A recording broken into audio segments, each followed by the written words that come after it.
আসসালামু আলাইকুম।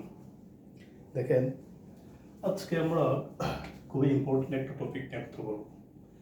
Each other এবং ওয়ান অ্যানাদার, এই দুইটা হচ্ছে প্রোনাউন। এই দুইটাকে বলা হয় রেসিপ্রোকাল প্রোনাউন। এখন প্রশ্ন হচ্ছে কখন ইচ আদার বসাবো, কখন ওয়ান অ্যানাদার বসবে, এই নিয়ে কারেকশন আসে। আমি বলে দিচ্ছি, ইচ আদার হচ্ছে ইচ আদার বসে দুইজন ব্যক্তি বা দুটি বস্তুর মধ্যে।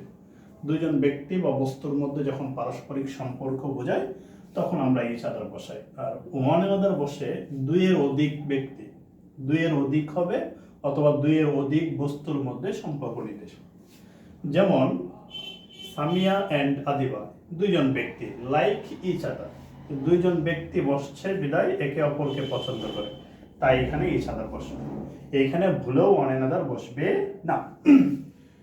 Maisha and Mafi use often each others mobile. Maisha এবং মাফি এই দুইজন ব্যক্তি প্রায় সময় একে অপরের মোবাইল কি করে ব্যবহার করে, তাই এখানে দুইজন ব্যক্তি হওয়ার কারণে এখানে ইচ আদার বসছে। আবার they should know one another, তাদের উচিত একে অপরকে জানা। এখানে দুইয়ের অধিক বোঝাচ্ছে, তাই এখানে ওয়ান অ্যানাদার বসছে।